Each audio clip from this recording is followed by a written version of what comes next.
Never in my life would I think I would be where I am right now. I'm almost positive that majority of you or all of you have said this or thought this before. Whether that's a positive thing or you're in a spot that you pray to God that He would take you from. I've had my fair share of these moments in my life. Like, God, please take this pain from me, or God, please let this moment last longer than it's supposed to. Whether I'm in the valley or at the highest peak of the mountain, God was still holding me in those moments. No matter where I am, He meets me. His goodness is not defined by my circumstances. See, it's in those difficult moments and best of memories that miracles were still happening in some way, and His glory was still being revealed. I have been in more hospitals, appointments, medical meetings, scans, exam rooms, biopsies, surgeries than I would want or care for. It is never something I would wish upon anyone. I've had conversations about my prognosis, seen things I wish I never did, suffered medical PTSD, fertility discussions, caught off guard by a new diagnosis, blood counts, tumors, and watching my body slowly fail me. Truthfully, I have not even scratched the surface of all the pain my body has endured. However, those places and those moments that I have seen bring so much love and servant-filled encounters. In the midst of pain and suffering, there was a glimmer of light. It's these places when the worst news is brought upon or pain is inevitable that God steps up and shows you where He is.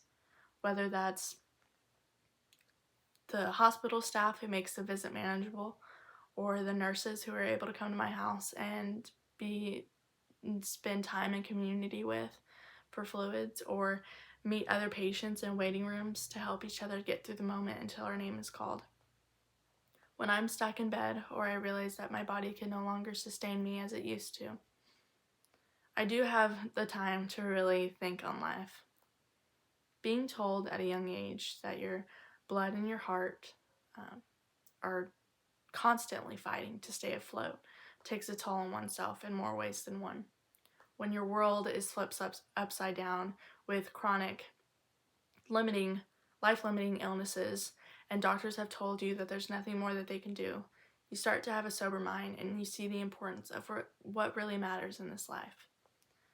There's a pastor I have gone to of a church that I've gone to on multiple occasions, and he starts every service with a certain quote in his prayer every time. He says, "Lord, help me as I am a dying man preaching to dying people." And it always stuck with me. I mean, the reality is that's true. Unfortunately to say, we're all terminal. Some live longer than others, but eventually we all get there. This is not something to scare you with, though, but giving you an opportunity to do something bigger than yourself. See, I've always had this wanting of being remembered, but I realized that my purpose with my borrowed time is for others to remember Jesus. I now wanted something that will outlast me. My story is a testimony that will outlast me and will show others just how good God is. I mean, I can sit here and say, oh, this has happened to me and this has happened to me, and I've lived 3 lifetimes in the 21 years I've been on this earth. I mean, there really has been a lot of heartbreak, loss, pain, death, confusion, and grief. There's been days where I just sat and I just wanted God to just take everything away immediately. All the sadness, all the heartbreak, all the pain in that instant. Because honestly, sometimes life just sucks. And I was so afraid of saying that. Here's the thing though. I am willing to spend my time in pain, serving Him and loving others, with borrowed breath, and be at peace, knowing I get to spend eternity with Jesus, than spend my borrowed breath not giving Him the glory He deserves. I don't want pity. I want others to see that in the midst of every hard and difficult thing that's happened to me, that the Lord made it for His good. I have people in my life who I prayed for so long. He gave me the opportunity to start my foundation and to serve kids and their families. He opened doors for me to serve others, to be able to be loved and served by others. I've traveled and seen his creation. I have crossed so many things off my bucket list I never thought I would. I got to see beautiful moments within communities. I got to experience laughter, joy, love, and I will forever be grateful for that. At the end of it all, I am able to see the goodness of God. I know where I'm going. I want nothing more than for you to experience the same. Now, you've all probably heard that the saying that we live on borrowed time, and we do, but to bring it to a closer scene, we live on borrowed breath. It's what we choose to do with those moments. From the first realized breath you take in the morning to the last one you realize you take at night. What are you doing in that? What are you speaking to others about?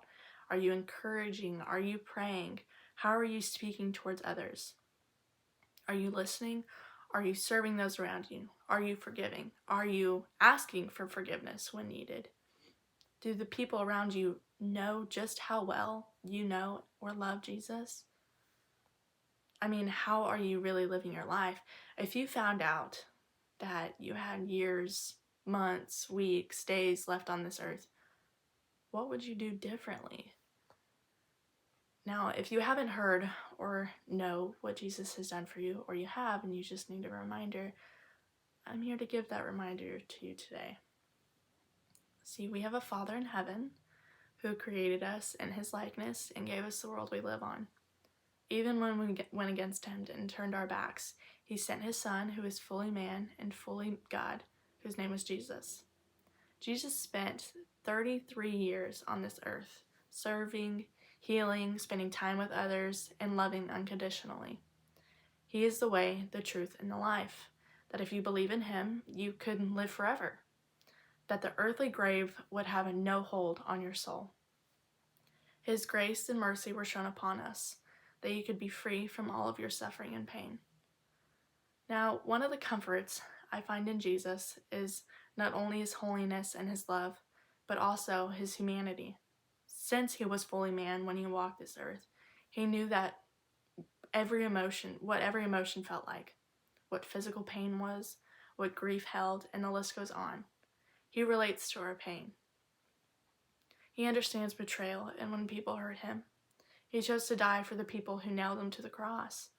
He took our place. He interceded on our behalf. He died a painful and horrible death so that we could have the chance of living in eternity with him. After he was buried for 3 days, he rose from the grave and commanded his followers, to go make disciples of all nations. As it says in Matthew about the Great Commission, he conquered death. One day he will return again, and those who have heard and chosen him get to have the freedom of eternity forever. No more sorrow, no more sickness, no more pain, no more tears. I say all of this because as Christians we are called to the words of the Great Commission.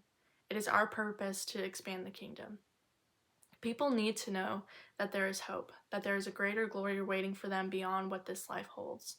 This life is so fleeting and will not last forever.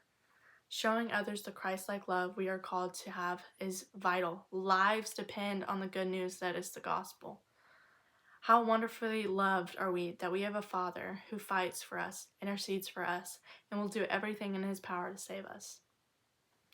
As a human living in a world full of humans, I do see the incredibly difficult things that happen in this life. I, for one, have fought a lot of incredibly difficult things in this life. I do not understand everything, and I don't believe I ever will on this side of eternity. What I do understand is that there is a joy and peace that only comes from him whenever this life feels too heavy or broken, even when the pain is unbearable, even when I can barely stay awake or lift my head, even when it hurts to breathe or walk. There is still Jesus. His word is the one thing that remains so true. I believe his presence is closer than it ever has been. What was a little pain in this life when he gave me such a high purpose?